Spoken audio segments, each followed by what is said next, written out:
¿Saben lo que es esto? Sí, esto. Verán, esto es un electrocardiograma, o comúnmente llamado EKG. Pero por tedioso, aterrante, incomprensible, ininteligible, confuso, críptico, enigmático, obscuro, ilógico, indescifrable, indeterminado, difuso, raro, inexplicable, ambiguo, abstracto, intrincado, laberíntico, complicado y caótico que se vea, es muy necesario. ¿Y por qué? Pues es un examen rápido y que seguramente nos va a sacar de problemas más adelante.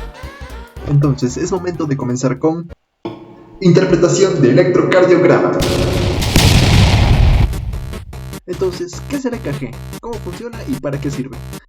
El electrocardiograma es en resumen, se puede entender al EKG como un montón de cámaras que en lugar de plasmar una imagen, plasman la actividad eléctrica del corazón en un determinado periodo de tiempo. Para comenzar, esto es un electrocardiograma.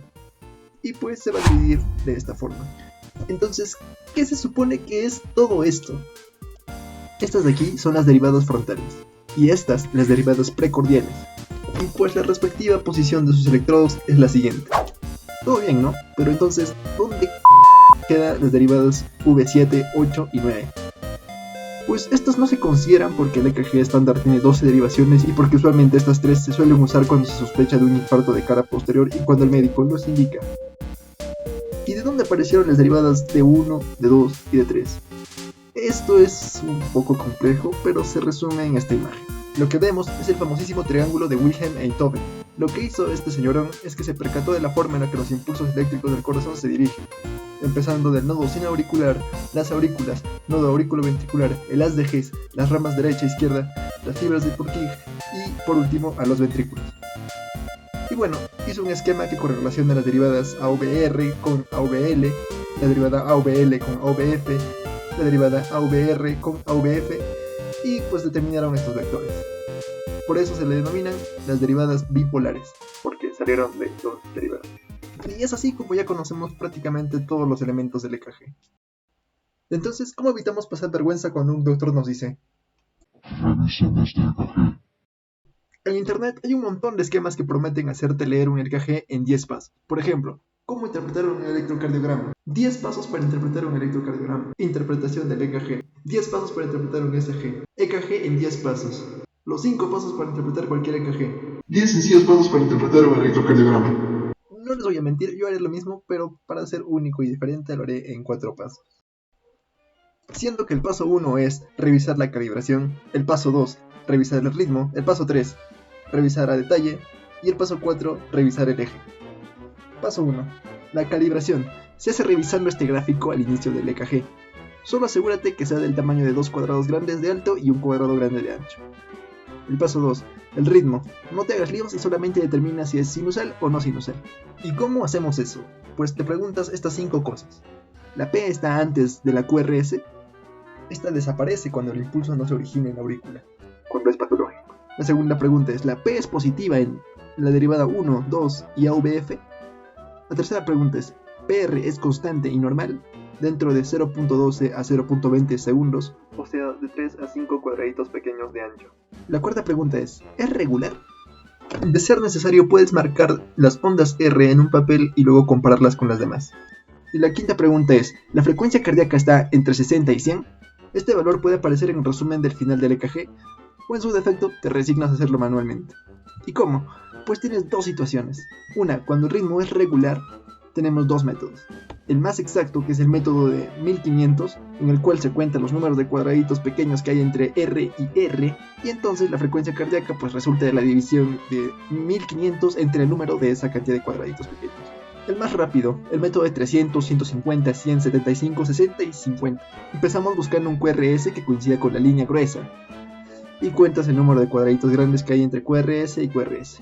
Y usa esta tablita que no es más que correlacionar el número de cuadrados grandes con esta serie de frecuencias cardíacas. Por otro lado, cuando el ritmo es irregular, o es arrítmico en realidad. Métodos de los 6 segundos.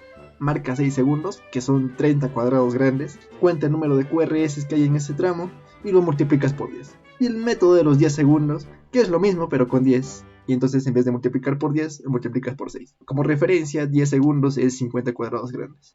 Ok, si tus respuestas fueron sí a las 5 preguntas, felicitaciones, estás en un ritmo sinusal. O si al menos una de ellas o más son no, estás frente a un ritmo no sinusal. Se habrán dado cuenta que hemos hecho uso de muchos pasos para revisar este punto. Pero claro, debemos interpretar cada uno de ellos, y por ello tenemos el paso 3. Revisemos a detalle. La onda P, la onda T, el intervalo PR, el intervalo QT, el complejo QRS y el segmento ST. La onda P, esta mide 2,5 cuadraditos de altura. Si esta excede su tamaño, se trata de una P pulmonar e indica el agrandamiento de la aurícula derecha. La onda P mide 3 cuadraditos de ancho. Si excede este tamaño, es una P mitral y se trata de un agrandamiento de la aurícula izquierda. La onda T. La onda T es negativa en AVR. Todo es negativo en AVR. Mide menos de 5 cuadraditos de alto y cuando se excede en las derivadas de 1, de 2, de 3, AVL o AVF. Se trataría de una hiperpotasemia o una pericarditis aguda. La T plana o negativa, en caso de una hipopotasemia o bloqueos de rama. El intervalo PR dura de 0.2 a 0.20 segundos, o sea de 3 a 5 cuadraditos pequeños. Cuando esta PR es corta, es el síndrome de preexcitación. Cuando es larga, es un bloqueo auriculoventricular. En el intervalo QT, una QT normal es de 0.34 a 0.45 segundos, o sea de 3.5 a 4.5 cuadraditos pequeños. Y la cosa es que este intervalo QT se debe corregir. ¿Por qué? Porque este intervalo se acorta y se alarga fisiológicamente de acuerdo a la frecuencia cardíaca. ¿Y cómo se corrige? Pues usando esta fórmula. Aunque pensándolo bien, no es algo que se evalúa de primeras, salvo que exista un motivo claro para hacerlo. Complejo QRS, mide menos de 0.12 segundos, o sea 3 cuadraditos pequeños. Está bueno saber si es mayor a 3 cuadraditos cuando se sospechan de un ritmo ventricular, o sea que el impulso se origina en los ventrículos. En este caso es patológico. El segmento ST, normalmente es isoeléctrico. Pero se puede decir que si está elevado tiene un origen epicárdico y si está descendido es de origen endocárdico. Paso 4. El eje. Este maldito es la causa de estrés en los estudiantes que quieren revisar un EKG. ¿Qué entendemos por eje? En resumen es la dirección promedio en la que se despolarizan los ventrículos. No sé si se acuerdan de un loquito llamado Eitode, pues gracias a este muchachón podemos calcular el eje. Si se percatan, la línea horizontal es la derivada de 1 y la línea vertical es AVF, siendo que estos tomarán los ángulos de 0 a más 90 respectivamente. Percátense que aquí inicia y da un giro horario, o sea como tu reloj. Ya con esto en mente puedes empezar a calcular la desviación del eje. Si D1 es positiva y AVF es positiva, estamos en el cuadrante de lo normal. Aquí estaríamos de chill y no habría ningún problema. Si D1 es negativa y AVF es positiva, el eje caería aquí, y por ende se trata de una desviación a la derecha. Si D1 es negativa y AVF es negativa, estamos en este cuadrante, que es una desviación extrema del eje. Es extremadamente raro e incluso se asocia un error al colocar los electrodos. Si D1 es positiva y AVF es negativa, se encontrará en este cuadrante. Y se trata de una desviación hacia la izquierda. Alguien se dará cuenta y dirá, me estás estafando. ¿Qué es esto y por qué dice normal? Y le diré, tienes toda la razón, pero se puede calcular de otra forma. Y es tan sencillo como revisar la derivada de 2. Si es positivo, estamos todo normal. Si es negativo, estamos en problemas. Hay una desviación hacia la izquierda. Y yo me pregunto, al final, ¿para qué me sirve el eje? Es básicamente para identificar si un bloqueo de mi rama o una hipertrofia es izquierda o derecha.